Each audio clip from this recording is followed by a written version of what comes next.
The story starts in the 20th and final round, where the remnants of human skeletons lie scattered alongside the relatively fresh remains of the deceased. In addition to these grim sights, remnants of the weaponry once wielded by the participants in their former lives can be found. Our protagonist, known as Black Scythe, embarks on the final round once more after enduring 99 previous attempts. He contemplates the universal human desire for survival, acknowledging that it is this innate drive that compels him to continue despite the hardships. He resolves to see this endeavor through to its end. Within the 20th round, the final round, formidable guardian golems stand as sentinels. Black Scythe deduces that their presence indicates their role in safeguarding an important passageway. He anticipates that these guardians will not permit him to pass unchallenged. Summoning his weapon, the ominous Black Scythe infused with dark energy, our protagonist readies himself for confrontation. As the guardian golems advance, one of them initiates an attack. To Black Scythe's advantage, he disappears in the blink of an eye. He attempts to outmaneuver the guardian golem by circling behind it, but its vigilant gaze tracks his every move. Employing his skill, the Seal of Death, he impairs the golem's mobility. Capitalizing on this opening, Black Scythe swiftly closes in on the guardian and strikes it with his scythe. The Seal of Death skill carries an additional effect. After using it on an opponent and successfully landing an attack, it inflicts a 100% damage increase. Black Scythe grins as he witnesses the skill's potency, which dispatches the guardian golem in a single blow. Jumping from the defeated golem's hand, Black Scythe engages in combat with the remaining guardian golems. Realizing that the guardians are converging on him, he decides to utilize another skill, Night Death, Complete Darkness. This envelops the battleground in impenetrable darkness, rendering the guardians blind and vulnerable to his assaults. He started attacking the guardians, dissipating them. While in midair, a different golem attempts to strike him, using a bout of fire icy arrows. These projectiles find their mark, leaving his attire frost-covered. To his surprise, the golem's attacks include not only ice but also flames. The assaults keep coming, prompting Black Scythe to increase his speed and evade the oncoming attacks. His remarkable agility enables him to create illusory duplicates around the golems. In response, the golems retaliate with a barrage of arrows, raining projectiles upon the mirages. Black Scythe grins and taunts them, remarking, "You'll have a hard time hitting me." Suddenly, a magic circle materializes beneath him, and he realizes he cannot escape it. An ice block materializes around him, rendering him immobile. As the guardian attempts to strike him, Black Scythe employs his Moonlight Destruction skill to slash through the ice and direct the attack towards the guardian, cleaving it in two. Relieved, Black Scythe acknowledges that the encounter was a close call, even he would have suffered significant damage. Recognizing that individually battling the guardians will prolong the fight, he resolves to conclude the battle with a single, decisive attack. The golems attempt to attack him again using the bow with a fire arrow. Another guardian forms a magic circle. In response, Black Scythe activates his ultimate ability, Moonlight Destructive Red Moon, obliterating all the guardians and splitting them into two with the deadly force of his attack. With the guardians finally defeated, Black Scythe decides to investigate what they had been guarding and concealing. As he steps inside, he gets the impression that the place resembles a temple. Contemplating his next move, he wonders whether he should proceed through the doorway or if something awaits him from the other side. Determined to complete the game this time, he stands before the door. Suddenly, a system window appears, revealing that the boss room has an entrance condition. The system informs him that he needs at least 5 players to open the boss room. Stunned by this revelation, he anxiously awaits further information. The system announces once more that there is only 1 player in front of the boss room and threatens to kill him in 5 seconds for failing to meet the requirements. Enraged by this unforeseen obstacle, Black Scythe exclaims, "No one ever said anything about this requirement. You goddamn bastards." As he protests, he notices his own hand slowly disappearing. The system coldly declares, "You are dead. You have fulfilled the conditions to activate the Rune of Regression. Rune regression number of uses was 100/100. You have used up all available activations of the rune. The rune will disappear." The system then heralds the start of his 100th regression, marking a new chapter in Black Scythe's journey. In Seoul, South Korea, the people had gathered in front of a shrine, eagerly awaiting the arrival of the new year. Among them was Black Scythe, who had found himself transported back to a time before he had been swept away into the game. Filled with regret for being in the 20th round of the game and almost reaching its conclusion, he clenched his fist, wishing that he could stop time. Determined to make the most of his 100th regression rune, he knew this was his last chance to finish the game. With resolve, he thought, since this is the last time anyway, I'm going to finish this game. To do that, I need to bring 4 other people with me to the last round. I wonder who will be a good choice. Several minutes before the new year, Young Min was among the people in the area.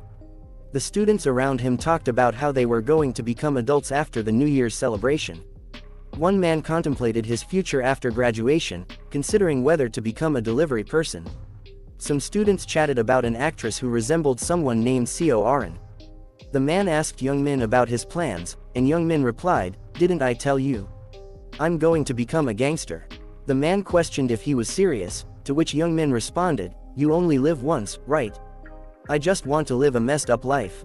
So what?" The man laughed but thought to himself that he should probably distance himself from Young Min after they graduated.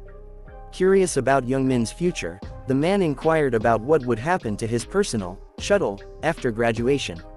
Young Min referred to it as a poor and gloomy bastard, indicating that he couldn't let go of it even after he graduated. Another man commented on how sad it was that he thought everything would end upon graduating. The man pointed at Young Min and said that the bastard was the devil.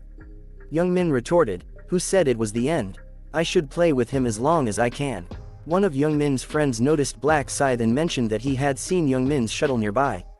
Young Min looked in the direction of Black Scythe, who emitted an unusual aura. Black Scythe removed his hoodie and locked eyes with Young Min. Young Min couldn't help but wonder what was going on, as Black Scythe seemed different from usual.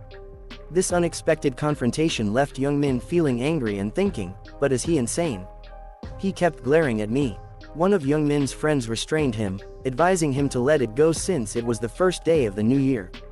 Another man chimed in, saying that today wasn't his only chance. Young Min decided to let the matter slide for now, and the group celebrated the new year, hoping for better things to come.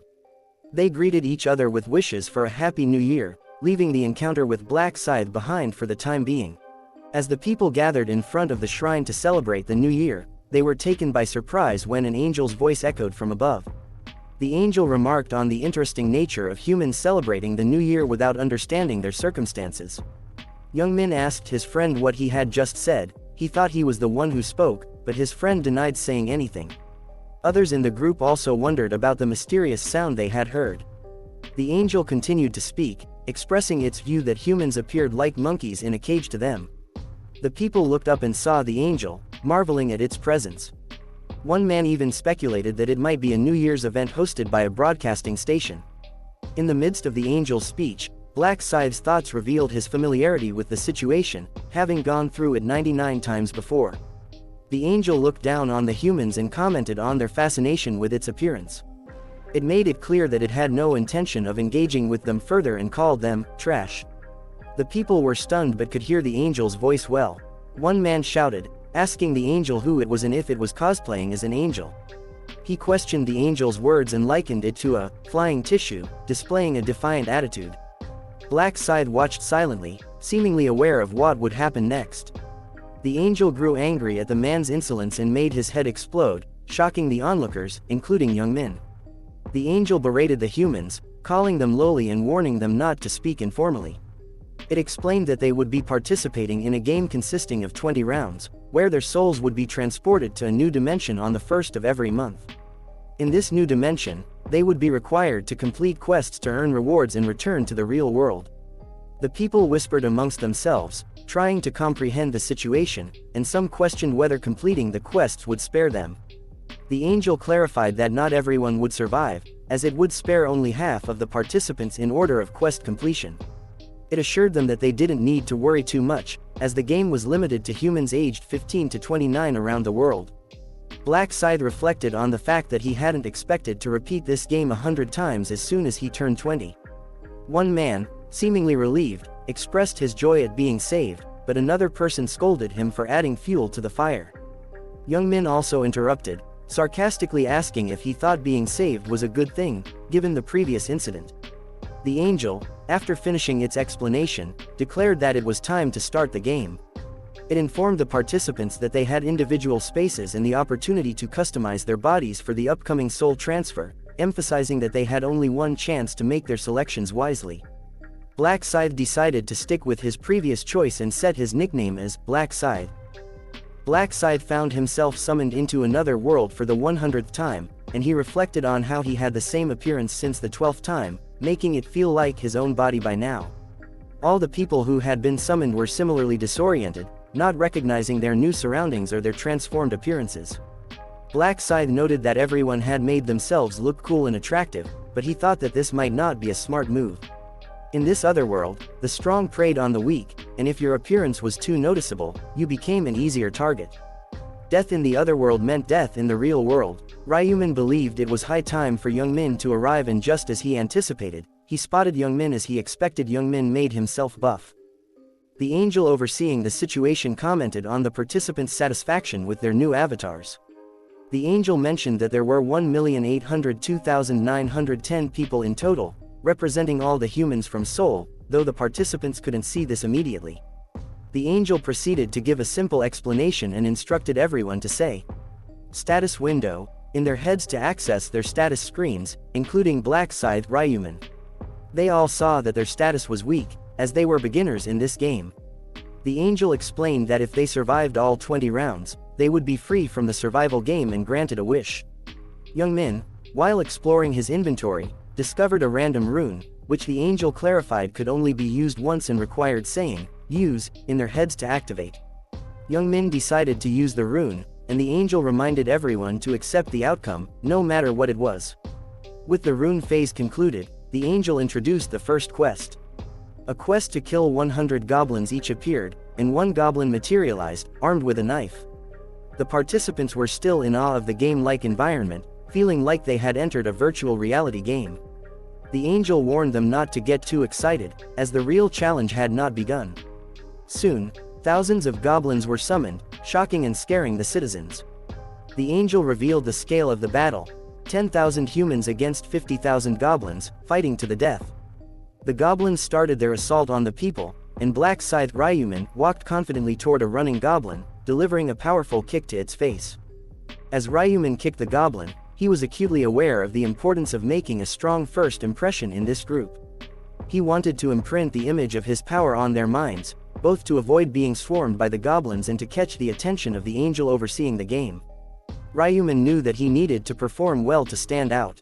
2 more goblins, armed with daggers, charged at Ryuman, but he skillfully dispatched them with precise slashes, demonstrating his combat prowess. The onlookers were awed by his movements and appearance, likening him to a special agent. His nickname, Black Scythe, added to his mystique, and people began to admire him, thinking that they could eliminate the goblins themselves, even if they couldn't match Black Scythe's skills. However, chaos erupted when a goblin attacked from a blind spot and fatally stabbed a man in the heart. Panic spread, and people began running away in fear as the goblins swarmed them, causing casualties to increase. Ryuman remained focused on his mission, realizing that at this point, nobody would mistake this for a game anymore.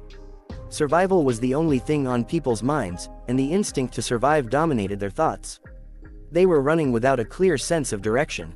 Ryuman reflected on his earlier mistakes and the realization that there was no escape from this dimension.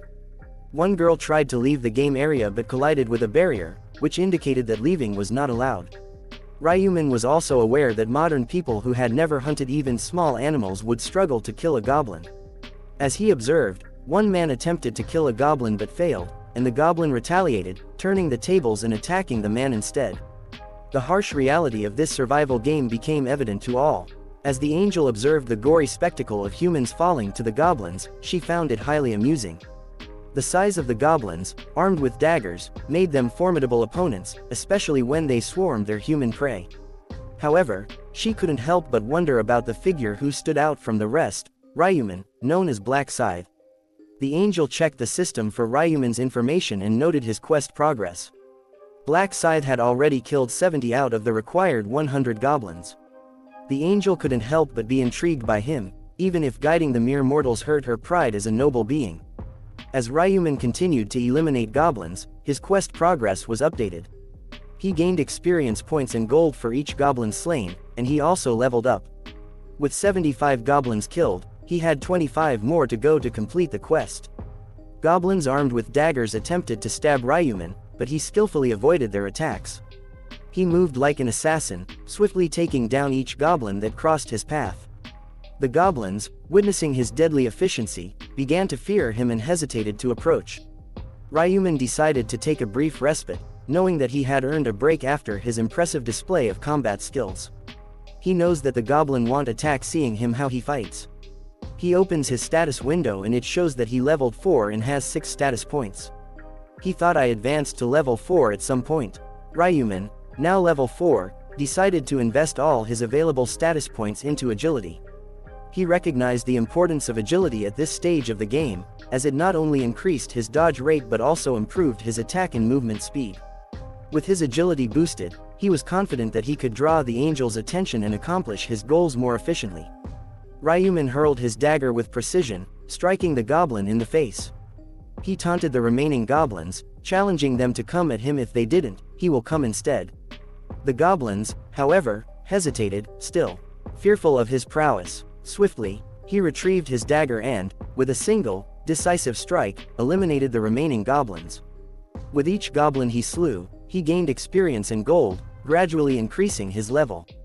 Finally, Ryuman completed the quest, having killed 100 goblins. The system congratulated him for his achievement. Ryuman was not only interested in catching the angel's attention but also aimed to achieve the highest rank in the quest completion, as it would result in better rewards. The system message appeared, acknowledging his success. Congratulations, you have achieved rank 1 in completing the quest in the given zone. Congratulations, you have achieved rank 1 in completing the quest across all the zones. Ryuman understood the significance of this achievement. Achieving rank 1 across all zones would likely grant him more favorable rewards than others, which was a significant step towards his goals in the game. Ryuman was rewarded for achieving rank 1 in the quest completion with a lowest rank rare weapon selection coupon, and a special selection box. He opened the weapon selection coupon, revealing 3 options: a blue-edged long sword, a stiletto, and a javelin. After careful consideration, he chose the stiletto, which had an attack power of 15 and a+1 agility effect, making it the best dagger available to beginners.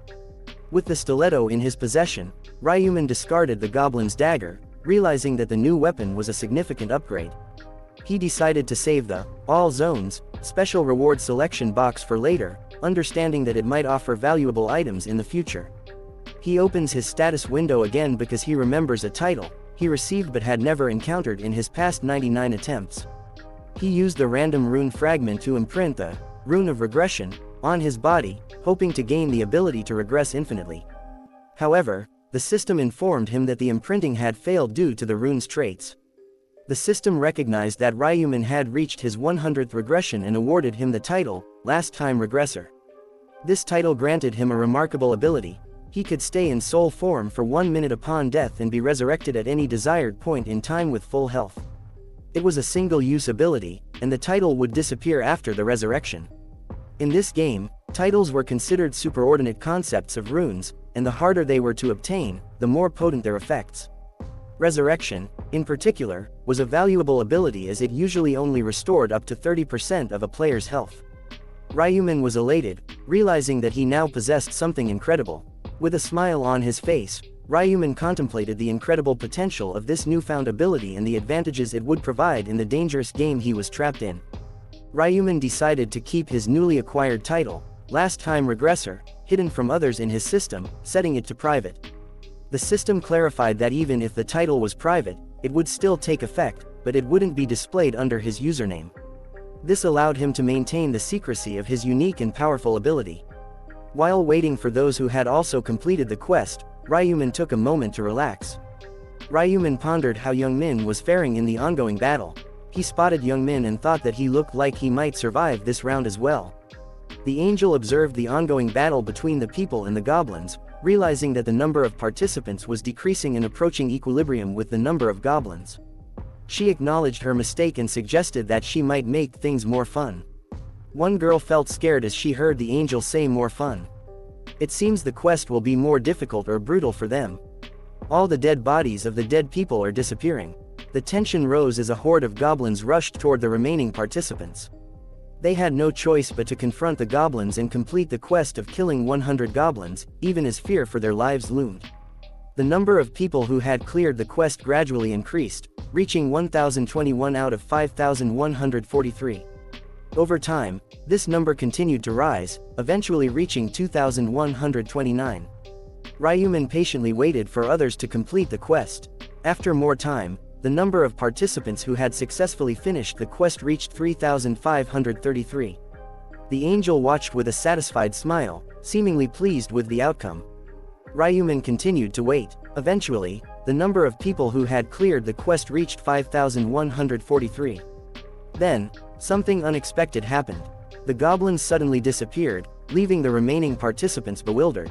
The angel informed them that half of them had passed, while the rest would have to die, following the rules of the game. Those who hadn't completed the quest gradually disappeared, one man begging that he needed just one more goblin to finish, but they all died as it was the rules in the game.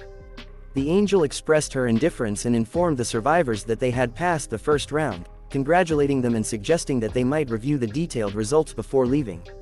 In the results shown by the system, Black Scythe, at level 5, secured first place by finishing the quest in just 10 minutes and 21 seconds. Stupid Idiot and Heavenly Demon, both at level 5, followed as the second and third place finishers, respectively.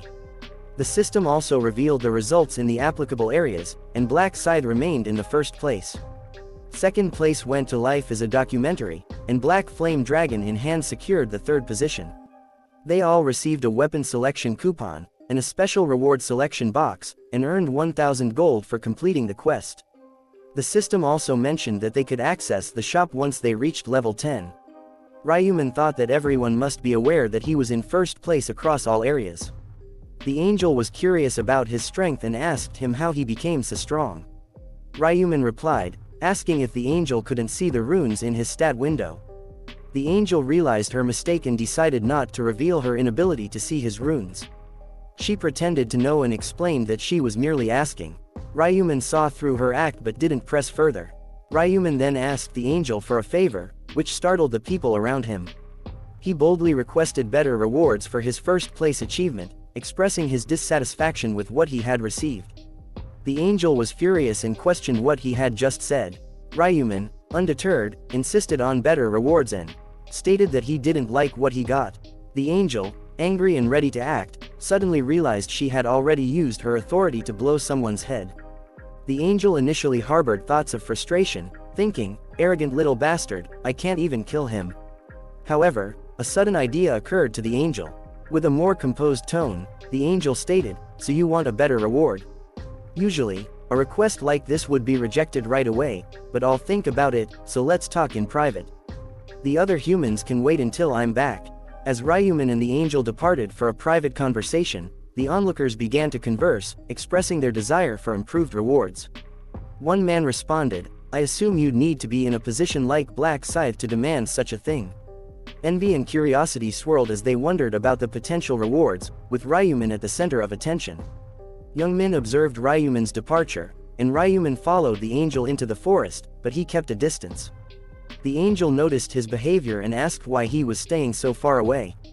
She was getting frustrated, thinking about how humans always needed to be yelled at before they understood anything.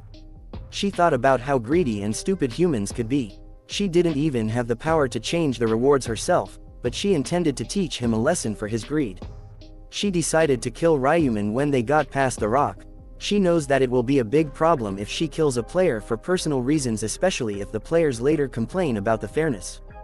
The higher-ups could blame her for ruining the game. That's why she needs to make sure that there are no witnesses when she kills Ryuman. The angel thought that Ryuman just had stayed quiet.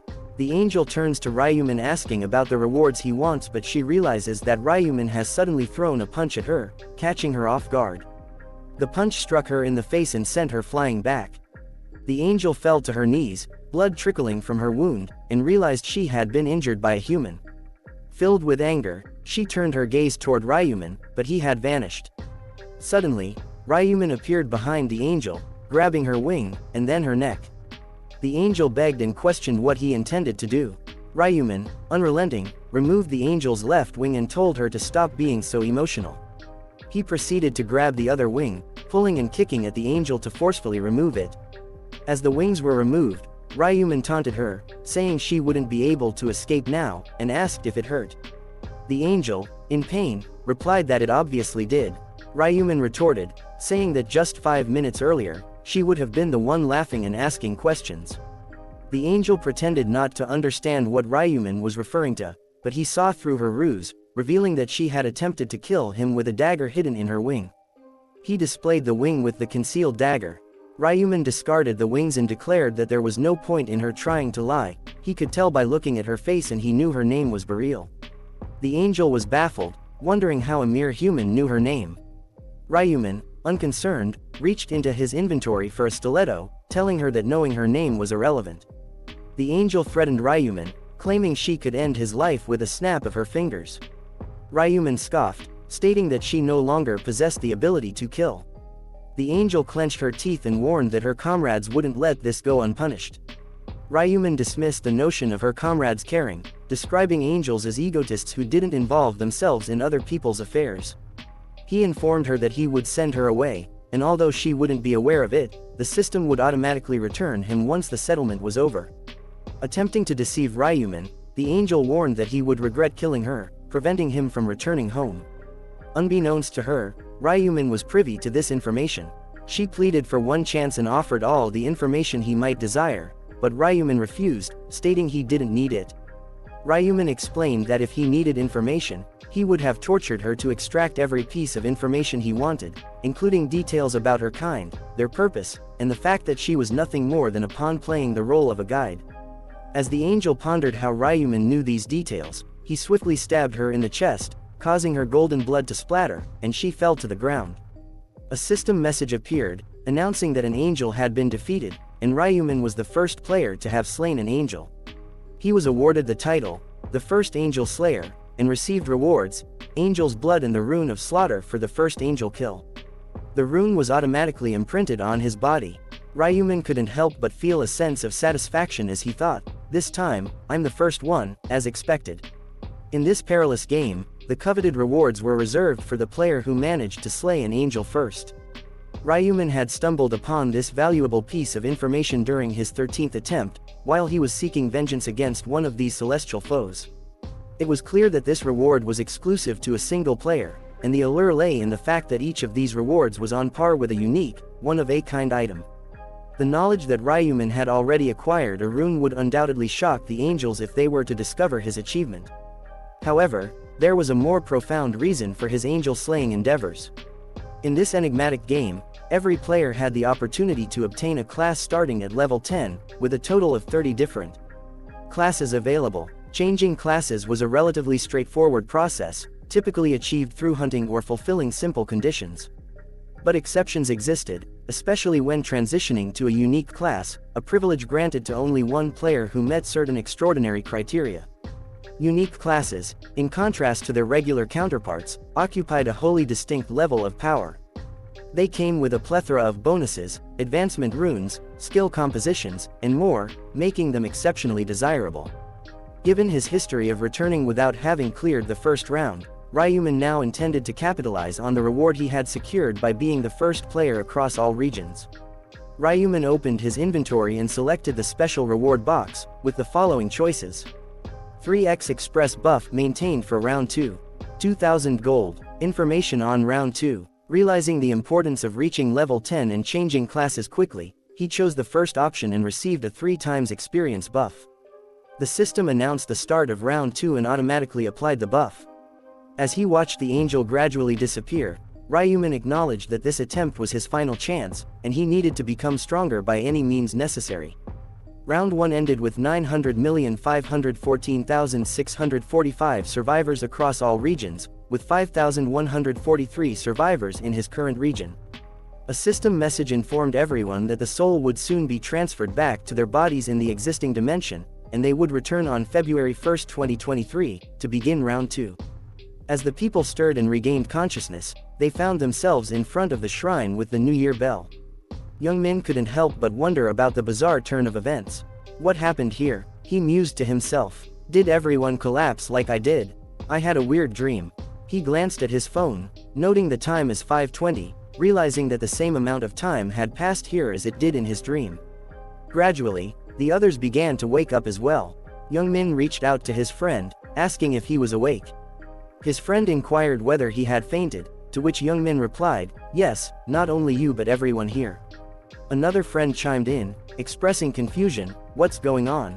I was going to say I had a weird dream." Youngmin shared his own sentiments, revealing that he, too, had experienced a peculiar dream. As he observed the people around him slowly regaining consciousness, he began to question whether what they had experienced was merely a dream, but realized that what they had gone through was not a mere dream but a real experience. His friend, struggling to comprehend, asked, "Then that was all real life? The goblins in round 1 and all that? Then will we be sent back on the 1st of next month?" The uncertainty and unease were palpable. Youngmin noticed that their friend, Taeshik, was not waking up and decided to give him a kick to rouse him. His friend, deeply concerned, adjusted Taeshik's position and then placed his hand in front of Taeshik's nose to check for breath, but there was none. It became evident that Taeshik had not survived the ordeal. The realization hit them hard. Everyone who failed to wake up was now lying lifeless before them. Only half of them had managed to survive, leaving the survivors in a state of dread and anxiety about what the next round might entail. Youngmin couldn't believe the reality of the situation, finding it all utterly insane. Youngmin tried to encourage his friends, emphasizing that the game had leveled the playing field, making everyone equal regardless of their background. He reminded them that there was no need to complain about the unfairness of life, they just needed to focus on surviving. Youngmin's friends expressed their frustration at the situation, feeling that it was unfair to die without experiencing life fully. Youngmin, however, remained steadfast and urged them to calm down, emphasizing that they were not alone in this predicament. He told them not to dwell on what was unfair but to focus on surviving. His friends found Youngmin's attitude extreme and considered him a bit crazy, implying that he had been a troublemaker throughout his life. Youngmin continued to search for a particular person. He was looking for his errand boy, who he suspected had been around before they all fainted. He wondered if the individual hadn't survived the first round. As he looked around, he noticed a man wearing armor and found it peculiar. Youngmin also realized that the items from the game could be used in their world. He decided to test this theory by opening his status window, which surprisingly worked. His friends were equally amazed when they opened their status windows and confirmed that it was indeed functioning. They discovered that the stats and items they had acquired in the game could be applied in reality, and they were thrilled by this newfound ability. Youngmin grabbed a rock, crushed it in his hand, and marveled at the power they now possessed, realizing that this could be a game changer in their quest to survive. The news report described the shocking event that took place at dawn in the square in front of Jongro area's New Year's bell. Over 10,000 civilians suddenly lost consciousness simultaneously during the New Year's celebration. An unidentified woman dressed as an angel appeared above the bell, spoke to the crowd, and moments later, a mysterious explosion occurred when a civilian pointed at her. The person who pointed at the woman was immediately killed, and the woman then raised her arms, causing over 10,000 people to collapse. Most of the collapsed individuals were between the ages of 15 and 29.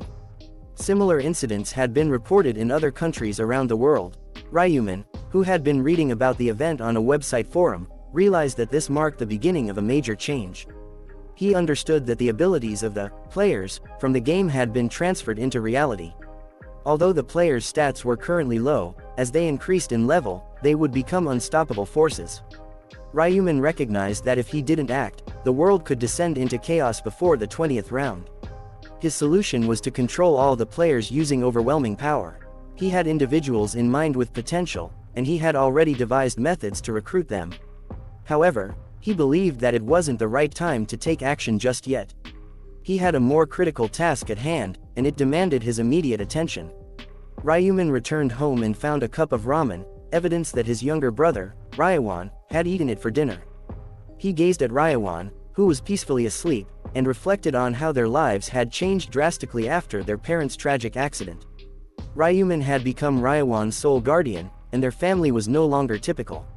Ryuman noticed a bandage on Ryawan's hand and carefully adjusted it, thinking about how it would soon be removed. He turned on the light, waking his brother up. Ryawan grumbled about the early hour, but Ryuman explained they needed to go out and urged him to get dressed.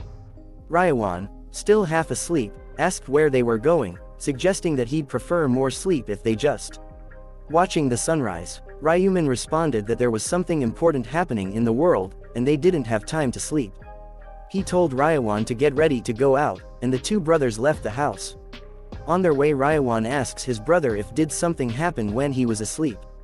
Ryuman said to check the current top search. When Ryawan checked it, he said, "What does this even mean?" An angel appeared and kidnapped civilians to another world. Ryuman clarified to be more accurate, only their souls were taken away.